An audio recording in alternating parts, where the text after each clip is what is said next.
The greatest prison isn't made of bars or walls. It's made of thoughts, beliefs, and patterns that you never chose, but that control every aspect of your existence. What if I told you that you're not free? That despite living in what you call a free society, you are actually trapped in a psychological cage, so sophisticated, so invisible, that most people die without ever realizing they were imprisoned? What if every choice you think you're making freely is actually being dictated by forces you don't understand? What if your personality, your preferences, your fears, your dreams, what if none of it is really yours? This isn't philosophy. This is hard science. This is depth psychology. And if there's one name that holds the key to your liberation, it's Carl Gustav Jung. Are you tired of feeling like you're living someone else's life? Tired of making the same mistakes in different relationships? Tired of that nagging sense that something fundamental is missing? That you're sleepwalking through your own existence? Maybe you've tried therapy, medication, self-help books, meditation retreats. Maybe you've achieved everything you thought you wanted but still feel empty inside. What you're experiencing isn't a personal failure. It's the natural consequence of living unconsciously, of being controlled by psychological forces you've never been taught to recognize. Carl Jung didn't just study the mind. He mapped the invisible territories of human consciousness that determine whether you live as a free being or as a puppet dancing to strings you can't see. Jung discovered that freedom isn't a political concept, it's a psychological one. And until you understand what he uncovered about the hidden architecture of your psyche, you will remain enslaved to patterns, compulsions, and limitations that feel like destiny, but are actually just unconscious programming.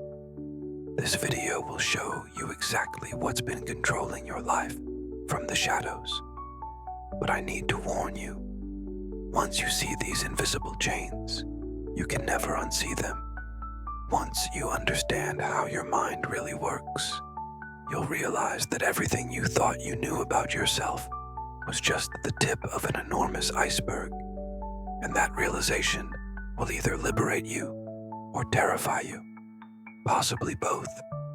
If you're ready to discover why you've been living as a stranger to yourself, why your best intentions keep leading to the same outcomes, and what it really takes to break free from the psychological prison most people call normal life, then stay with me. Because what Jung discovered about human consciousness will change everything you think you know about free will, personal choice, and what it means to be truly alive. The illusion of choice. Right now, as you're watching this video, you believe you chose to click on it. You believe you're choosing to pay attention, choosing your reactions to these words. But what if I told you that these choices were made by psychological forces that have been operating in your unconscious mind long before you were even aware of them? Carl Jung spent his life studying a disturbing reality. Most human behavior is not consciously chosen. We are driven by what he called autonomous complexes, independent psychological systems that operate like separate personalities within our psyche. These complexes have their own agendas, their own emotions, their own logic, and they can literally take control of your consciousness without you realizing it's happening. Think about the last time you had an emotional outburst that surprised even you. The last time you said something you immediately regretted. The last time you acted in a way that contradicted your values or intentions. In those moments, you weren't in control. A complex was. Jung called this psychological possession, and it happens to everyone, multiple times a day. But it goes much deeper than emotional reactions. These unconscious forces shape your entire perception of reality. They determine what you notice and what you ignore, what attracts you and what repels you, what you consider possible and what you dismiss as impossible. You think you're making conscious decisions, but you're actually operating from a framework of assumptions, biases, and programs that were installed in your psyche without your consent. Jung discovered that we inherit psychological patterns, not just from our personal experiences, but from our ancestors, our culture, and what he called the collective unconscious, a shared psychological substrate that contains the accumulated wisdom and trauma of our entire species. You are not just you. You are carrying the psychological DNA of thousands of generations, and it's influencing your behavior in ways you've never imagined. This is why people repeat the same relationship patterns across multiple partners, why children often recreate their parents' dynamics even when they consciously reject them, why entire cultures can be possessed by the same destructive ideologies. We think we're making individual choices, but we're actually playing out ancient scripts that have been running in human consciousness for millennia. The first step toward freedom is recognizing that what you call your thoughts, emotions, and desires might not originate from your conscious will. They might be coming from complexes, from inherited patterns, from societal programming that you've internalized so completely that you mistake it for your authentic self. But here's what's even more unsettling. The personality you think of as you, your ego, your sense of individual identity, is just another complex. It's a psychological construction that was formed to help you navigate the world, but it's not your true self. It's a mask, what Jung called the persona, and most people become so identified with this mask that they forget there's anything underneath it. This is the first great prison, mistaking the persona for the self, living your entire life as a character you created to win approval and avoid rejection, never discovering the vast territories of consciousness that exist beyond the narrow confines of your ego identity. The puppet master, your shadow. There's a part of you that you've been running from your entire life, a part so threatening to your self-image that you've buried it so deep in your unconscious that you've forgotten it exists. But it hasn't forgotten about you. In fact, it's been pulling the strings of your life from the darkness, creating the very problems you can't understand and can't solve. Jung called this hidden aspect of your personality the shadow, and it contains everything about yourself that you've learned to reject, deny, or disown. Your anger, your selfishness, your sexuality, your violence, your greed, your laziness, your cruelty, all the human qualities that don't fit your idealized self-image have been banished to the shadow realm. But here's the crucial point that most people miss. The shadow doesn't contain your evil, it contains your power. Everything you've rejected about yourself doesn't disappear. It goes underground and becomes an autonomous force that sabotages your conscious intentions. You literally become your own worst enemy, but you don't recognize the enemy as yourself. This is why you attract people who embody the qualities you most despise. This is why you find yourself in situations that trigger your deepest fears. This is why your best efforts to change often backfire spectacularly. Your shadow is projecting itself onto the world, creating external dramas that force you to confront what you refuse to face internally. Jung observed something terrifying about shadow projection. We are most critical of others when they display qualities we've disowned in ourselves. The traits that irritate you most in other people are actually revealing your own hidden shadow material. Your external enemies are mirrors of your internal conflicts. But the shadow isn't just personal, it's also collective. Entire societies can be possessed by shadow projections, leading to war, genocide, and systematic oppression. When groups of people disown their capacity for evil and project it onto other groups, the result is often catastrophic violence justified by moral righteousness.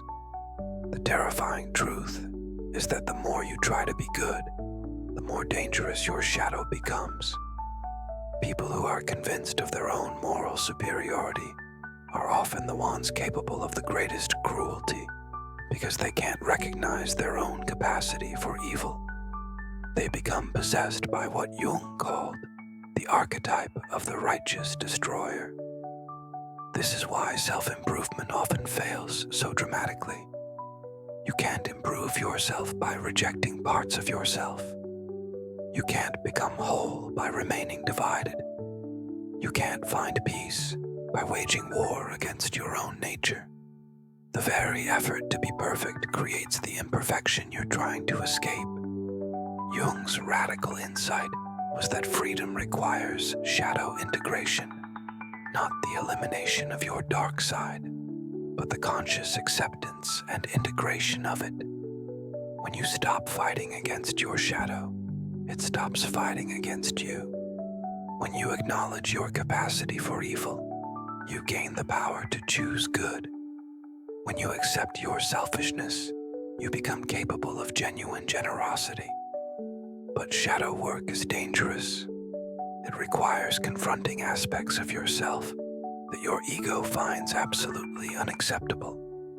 It means admitting that you're capable of thoughts, feelings, and actions that contradict your moral self-image. It means facing the fact that you are not who you think you are. And this brings us to the deepest level of the prison, the unconscious assumption that you know yourself, the belief that your conscious mind represents the totality of who you are. Jung discovered that consciousness is just a tiny island floating on a vast ocean of unconscious content. And until you begin to explore those depths, you will remain a stranger to yourself. The architecture of mental slavery. Imagine that from the moment you were born, invisible architects were designing your mental prison. They weren't malicious. They were your parents, teachers, society, culture. They were trying to help you survive and succeed. But in the process, they built walls around your consciousness so subtle that you've never noticed them, so strong that you've never tried to break through them. Jung called this process conditioning, but he understood it at a much deeper level than most psychologists. He saw that we don't just learn behaviors and beliefs. We absorb entire worldviews, complete systems of meaning that determine what we consider real, possible, valuable, and forbidden. These systems operate like invisible software running in the background of your mind. One of the most powerful conditioning systems is what Jung called collective thinking. This is the unconscious tendency to adopt the thoughts, opinions, and values of your social group without questioning them. You think you have your own beliefs, but most of them were simply downloaded from your environment during childhood and adolescence. This collective thinking creates what Jung called psychological inflation, the unconscious identification with group identity. You start to believe that your group's perspective is the only valid one, that your culture's values are universal truths, that your generation's assumptions are eternal facts. You become psychologically possessed by the collective, losing your individual capacity for critical thinking. But the most insidious form of mental slavery is what Jung called possession by the persona. The persona is the mask you wear in social situations, the role you play to fit in and get approval. Over time, most people become so identified with their persona that they forget it's just a role. They mistake their social mask for their true identity. This creates a split in consciousness. On one side, you have the persona, the idealized version of yourself that you present to the world. On the other side, you have the shadow, everything that doesn't fit the persona's image. The more rigid your persona becomes, the more your shadow grows, and the more internal conflict you experience. Modern society amplifies this split by rewarding conformity and punishing authenticity. We learn to suppress our natural impulses, our spontaneous reactions, our genuine emotions in favor of socially acceptable responses. We become performers in our own lives, constantly monitoring and adjusting our behavior to maintain our image. Jung observed that this psychological split is the root of most mental suffering. Depression, anxiety, addiction, and other psychological symptoms often arise when the gap between persona and shadow becomes too wide. The psyche literally starts to tear apart from the internal tension. But there's an even deeper level of slavery that Jung discovered: the unconscious identification with archetypal patterns. Archetypes are universal psychological patterns that exist in what Jung called the collective unconscious. They are like psychological instincts that all humans share, patterns of behavior, emotion, and meaning that have been shaped by millions of years of human evolution. When you become unconsciously possessed by an archetype, you lose your individual agency and start acting out an ancient script. The lover who becomes obsessed and loses all sense of self. The warrior who becomes addicted to conflict and cannot find peace. The caregiver who sacrifices their own needs until they become resentful and bitter. These are all examples of archetypal possession. The most dangerous archetypal possession is identification with the ego hero. The belief that you are the conscious director of your life, that your ego is in control of your psyche. This creates a tyranny of consciousness, where the ego tries to suppress, control, or eliminate everything that doesn't fit its agenda. The result is psychological dictatorship, masquerading as self-control. Jung realized that true freedom requires what he called ego death, the dissolution of the ego's illusion of control, and the recognition that consciousness is just one aspect of a much larger psychological system. This death is terrifying for most people because it means admitting that they are not who they think they are. The collective unconscious, your shared prison. Here's what will disturb you most about Jung's discoveries. You are not just imprisoned by your personal unconscious, but by a vast collective unconscious that you share with all of humanity. This means that your thoughts, emotions, and behaviors are being influenced not just by your individual experiences, but by the accumulated psychological patterns of our entire species. Jung called this the collective unconscious, a shared psychic substrate that contains what he called archetypes. These are universal patterns of human experience that manifest across all cultures and throughout history. The mother, the father, the hero, the wise old man, the trickster, the lover, the destroyer. These archetypal figures appear in the myths, religions, and stories of every human civilization. But archetypes aren't just interesting psychological concepts.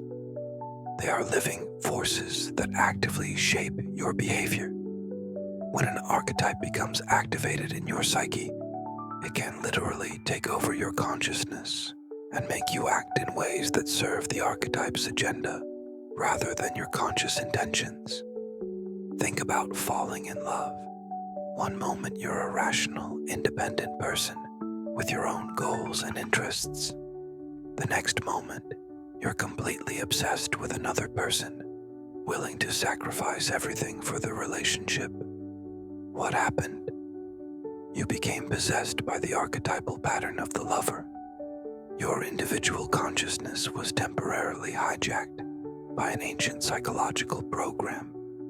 This archetypal possession happens constantly, but most people don't recognize it. The parent who becomes overprotective because they're possessed by the mother archetype. The businessman who becomes ruthlessly competitive because he's possessed by the warrior archetype. The spiritual seeker who becomes inflated with grandiose fantasies because they're possessed by the wise man archetype. Jung discovered that these archetypal possessions often occur during major life transitions: adolescence, marriage, parenthood, midlife, retirement, facing death. During these transitions, the ego's normal defenses are weakened, and archetypal forces can break through into consciousness with overwhelming power.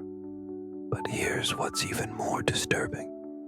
Entire societies can become possessed by archetypal patterns.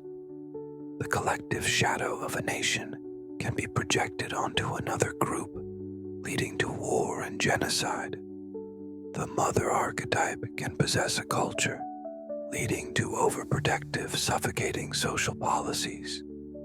The destroyer archetype can take over a civilization, leading to environmental destruction and social collapse. Jung observed this collective possession most clearly in Nazi Germany, where an entire nation became possessed by destructive archetypal forces.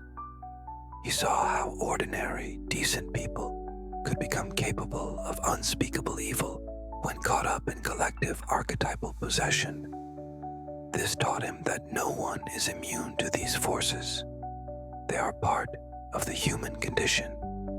The collective unconscious also contains what Jung called cultural complexes, shared psychological patterns that are specific to particular cultures or historical periods. These complexes determine what a society considers normal, valuable, possible, and forbidden. They create invisible boundaries around collective thinking and behavior. For example, our current culture is possessed by what we might call the progress complex, the unconscious belief that technological advancement and economic growth will solve all human problems. This complex makes it almost impossible for most people to question the fundamental assumptions of industrial civilization, even when those assumptions are clearly destructive. Jung realized that individual freedom is impossible without understanding these collective forces. You can't liberate yourself from psychological patterns that you don't recognize.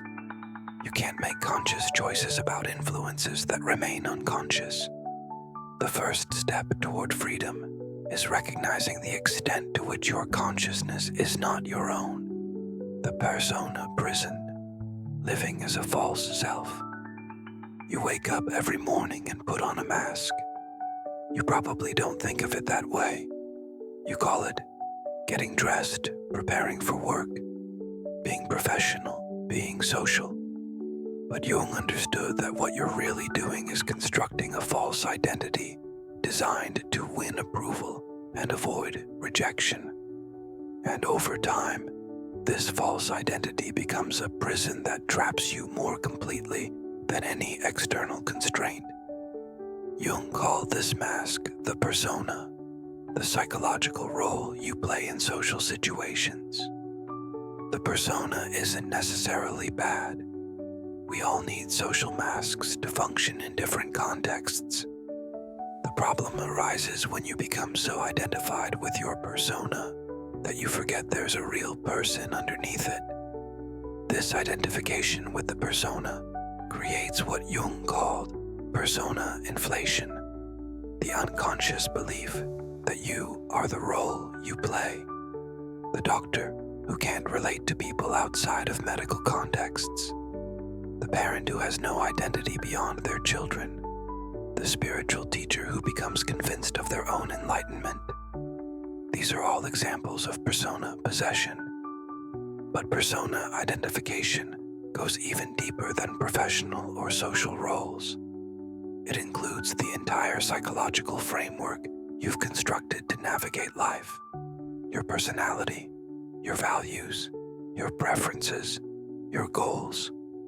Most people spend their entire lives developing and defending a particular version of themselves without ever questioning whether that version represents who they really are. Jung observed that the more rigid and defended your persona becomes, the more you cut yourself off from the spontaneous, creative, authentic aspects of your personality. You become predictable, safe, socially acceptable, and psychologically dead. You trade aliveness for approval, authenticity for security. This persona imprisonment is especially dangerous because it's socially rewarded. Culture wants you to be predictable, controllable, productive. It doesn't want you to be authentic, spontaneous, or free. The more successfully you conform to social expectations, the more trapped you become in a life that looks successful from the outside, but feels empty from the inside.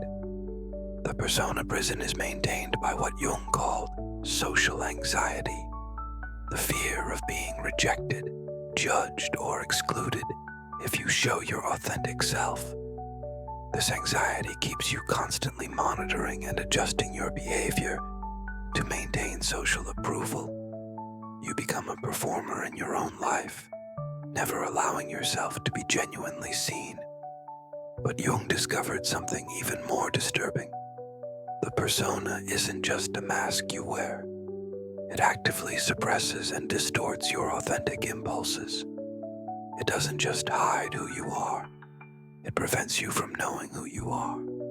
The longer you live behind the mask, the more disconnected you become from your own inner reality. This disconnection creates what Jung called persona neurosis, psychological symptoms that arise from the split between your authentic self and your social identity. Depression, anxiety, emptiness, meaninglessness. These are often symptoms of living as a false self for too long. The most tragic aspect of persona imprisonment is that it's self-perpetuating. The more you invest in maintaining a particular identity, the more you have to lose by changing it. Your entire life becomes organized around defending and validating your persona, leaving no energy for discovering who you might be beyond it. Jung called the process of liberation from persona identification individuation, the journey of becoming a unique individual rather than a collective stereotype. But this journey requires something that terrifies most people: the willingness to disappoint others, to be misunderstood, to lose social approval in exchange for authentic self-expression.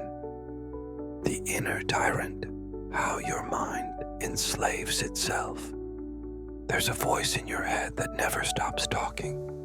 It comments on everything you do, judges every choice you make, criticizes every mistake, and worries about every possibility.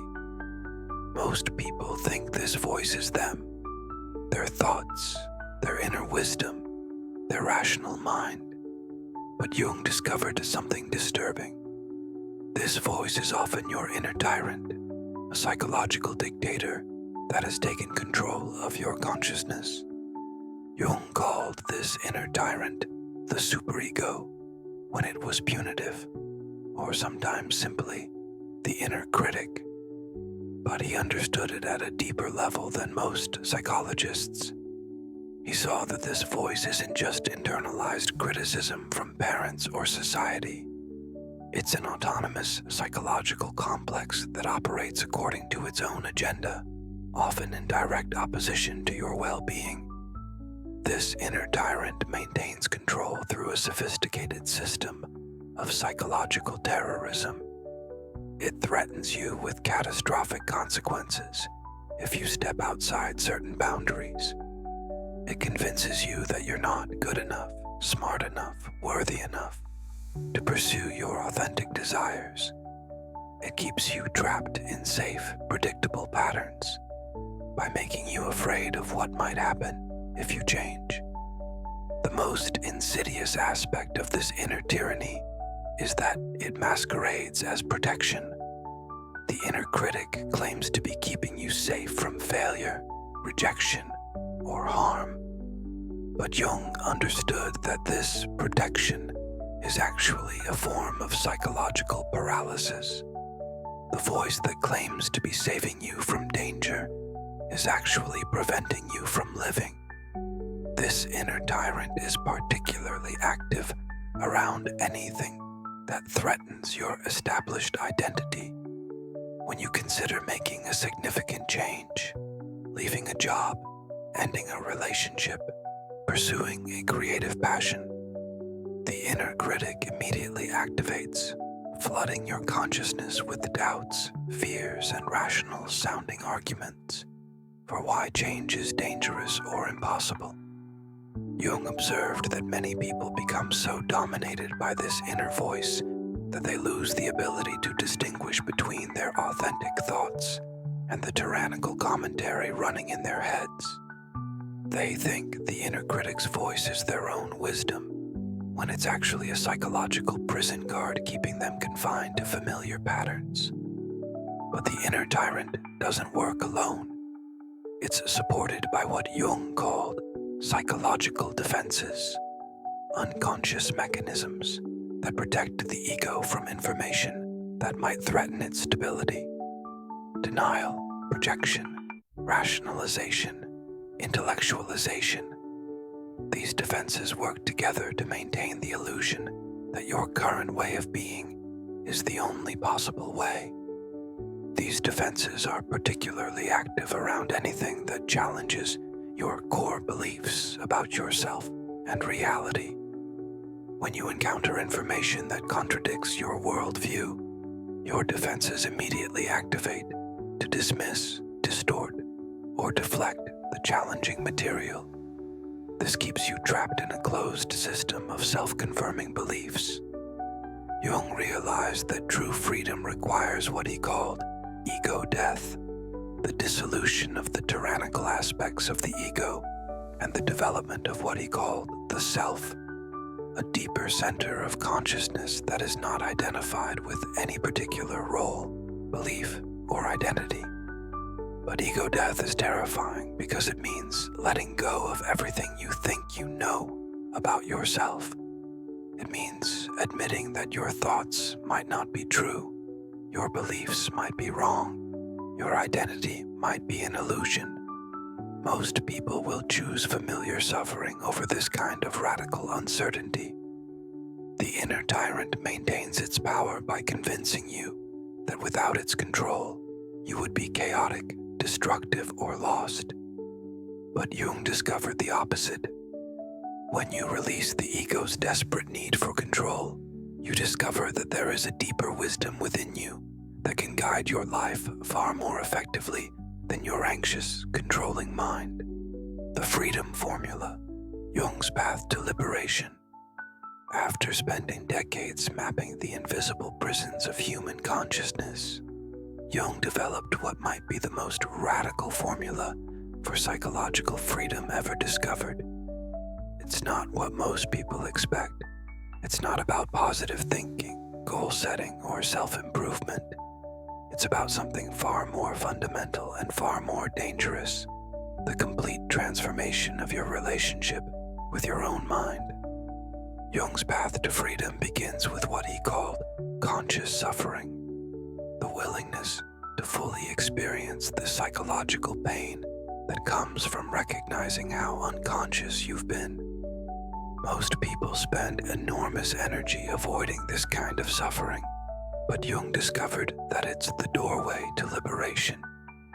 The first step is developing what Jung called the observing self, the capacity to watch your own mental processes without being completely identified with them.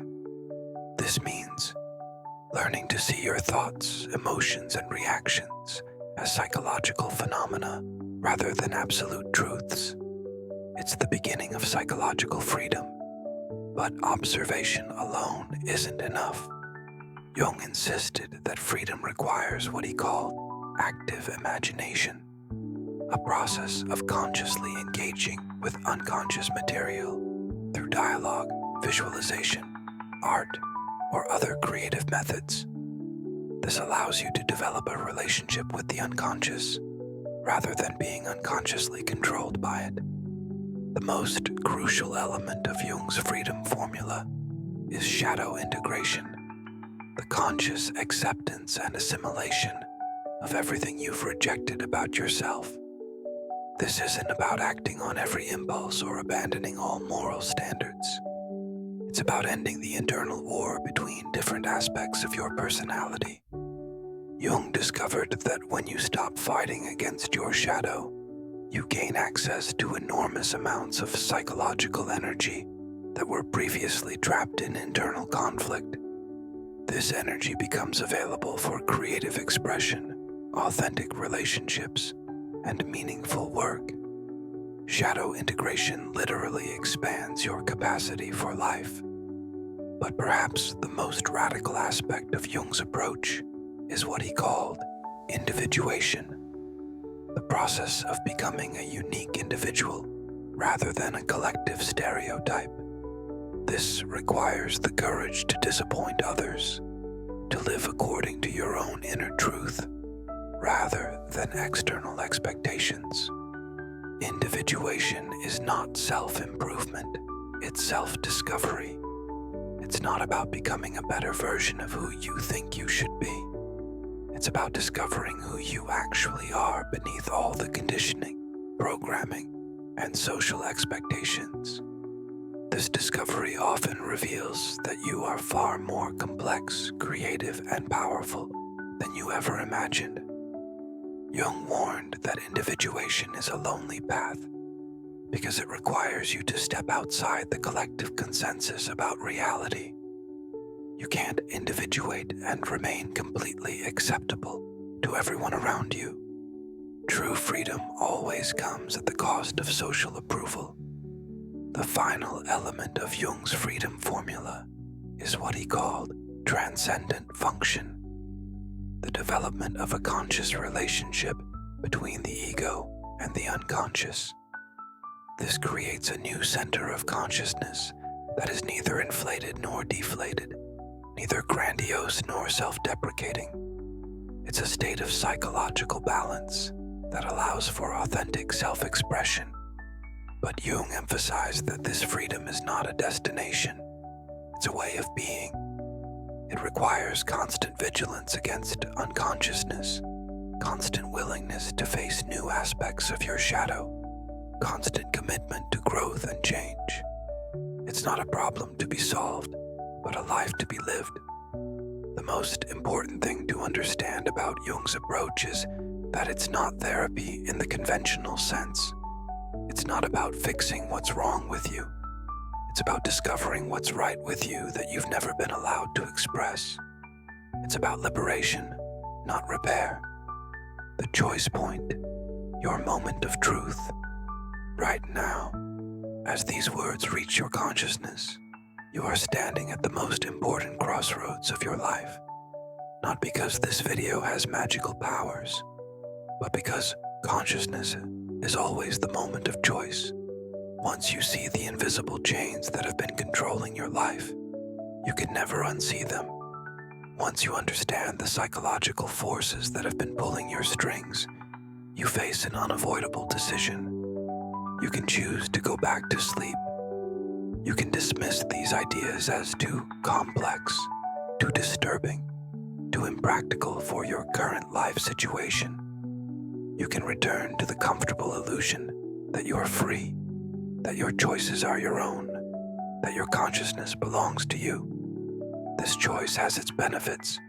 Ignorance is often bliss, and unconsciousness is certainly easier than the hard work of individuation. Or you can choose what Jung called the path of consciousness, the difficult, often painful, but ultimately liberating journey of discovering who you really are beneath all the programming, conditioning, and unconscious patterns. This path offers no guarantees except one. You will never be the same person who started the journey. But understand this, the choice is not really between freedom and slavery. You are already enslaved. The only question is whether you will become conscious of your slavery and begin the work of liberation. The chains are already there. The programming is already running. The unconscious forces are already controlling your life. The only variable is your awareness of these realities. Jung discovered that most people will choose familiar slavery over unfamiliar freedom. They will choose the depression they know over the uncertainty of healing.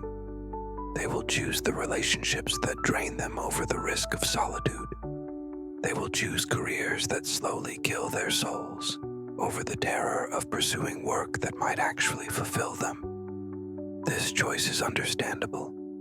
The unconscious patterns that control your life also provide a sense of identity, security, and belonging. Your psychological prison is also your psychological home. Breaking out means facing the terror of not knowing who you are or what you want when you're not being controlled by unconscious forces. But if you've listened this far, if something in these words has resonated with a part of you that knows it's been living in captivity, then you're probably not someone who can choose unconsciousness. Something in you has already begun to awaken, and awakening is not a process you can easily reverse. The question is not whether you're capable of freedom. Jung proved that every human being has the potential for individuation and consciousness. The question is whether you're willing to pay the price of disappointing others, of living with uncertainty, of taking responsibility for your own psychological liberation. If you choose the path of consciousness, understand that it will require everything you have. It will demand that you question every belief, examine every assumption, face every fear. It will require you to become comfortable with being uncomfortable, to find stability in instability, to discover security in insecurity. But Jung also discovered something extraordinary about this path. The more conscious you become, the more alive you feel. The more you integrate your shadow, the more energy you have. The more you individuate, the more capable you become of genuine love, creative expression, and meaningful contribution to the world.